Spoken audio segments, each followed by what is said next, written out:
It was a rainy afternoon on the edge of a small town, the kind of place where everyone knew everyone. Mark Evans, a single dad and local mechanic, wiped his greasy hands on a rag as he glanced outside his workshop. His 7-year-old daughter, Lily, sat on a stool nearby, coloring quietly. The sound of thunder rolled in the distance, followed by the sharp sputter of an engine dying. Moments later, a sleek black motorbike coasted to a stop right outside his garage. From the shadows of the rain, a woman removed her helmet, a long brown hair spilling down, her eyes sharp yet distant. She looked nothing like the usual customers who stopped by. Her leather jacket was custom, her boots too clean, and her voice carried a refined tone when she spoke. "Hi, sorry to bother you, my bike just died. Could you take a look?" Mark nodded, instinctively drawn to help. "You came to the right place," he said, pulling his tools closer. "I'll have a look. Might take a bit, though." As he worked, Lily peeked shyly from behind a stack of tires. "Daddy fixes everything," she said proudly, and the woman smiled at an expression that softened her face. "He must be a superhero then," she replied, crouching to Lily's level. It had been years since anyone had spoken to Lily that warmly. The woman's name was Emma. She didn't share her last name nor the fact that she was Emma Vale, heir to one of the largest business empires in the country. She had been traveling alone, trying to escape her world of endless meetings, shallow smiles, and people who only saw her for her money. For once, she just wanted to be seen also broken by herself. Mark replaced the bike's spark plugs and tightened a few bolts. "You're good to go," he said after a few minutes, wiping his hands. "But if I were you, I'd avoid the old highway in this weather." Emma offered him a gentle smile. "Thank you, Mr. Evans. How much do I owe you?" Mark shrugged. "Nothing you owe me." "It wasn't much." Emma raised an eyebrow. "Nothing?" He shook his head. "You look like you needed help." "That's payment enough." That answer hit her harder than she expected. In her world, kindness always had a price. But this monet's humble, quiet single father was different. She looked down and noticed the worn-out shoes, the cracked phone on the table, the lunchbox with Lily's name written in marker. Yet despite having so little, he gave so much. Rain started falling again, heavy and relentless. "Looks like you're not going anywhere for a while," Mark said. "You can wait inside if you like." Emma hesitated but accepted. Lily excitedly offered her a cup of cocoa from the old thermos. They talked for hours about small towns, dreams, and how life had a way of testing people. Emma shared that she had grown up without her parents' love, surrounded by money but starved for warmth. Mark told her how he lost his wife 3 years ago in an accident, how he was still learning to smile for his daughter's sake. Somewhere between laughter and quiet confessions,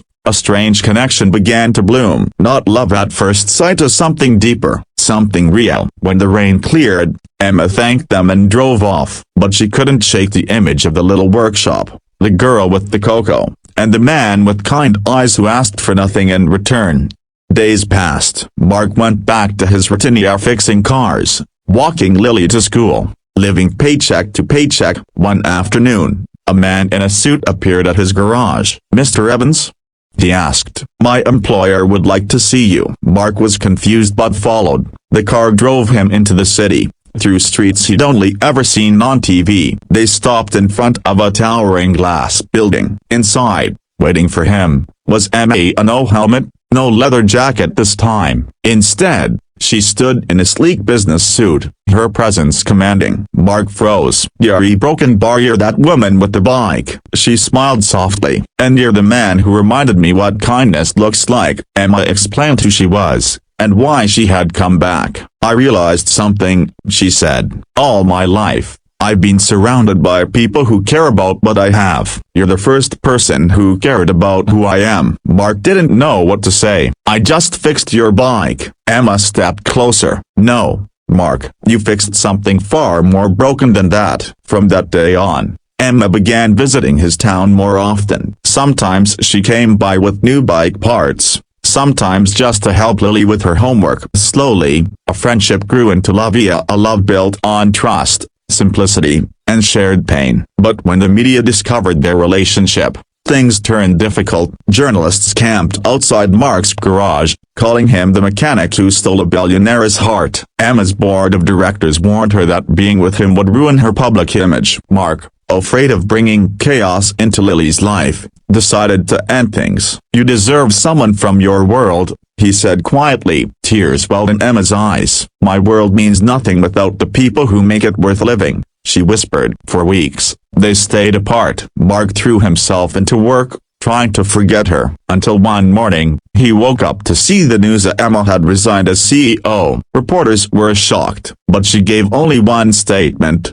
"I'm choosing happiness over wealth." That afternoon, she appeared again at his workshop, holding two helmets. "I sold my company shares," she said softly. "I don't need $1 billion to know what real value is." Mark was stunned. "Ma, you didn't have Towa," she smiled. "Yes, I did, because you taught me that love isn't about what you can buy, it's about what you can give." Lily ran out, hugging Emma's leg. "Does this mean you're staying with us?"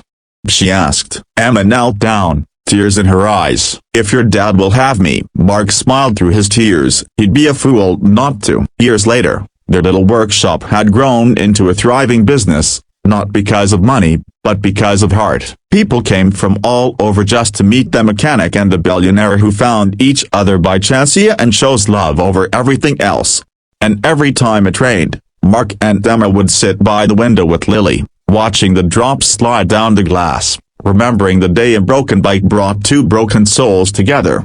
Because sometimes, fate doesn't send you what you're looking for, it sends you what you need. A currency I diaris is Sedilla.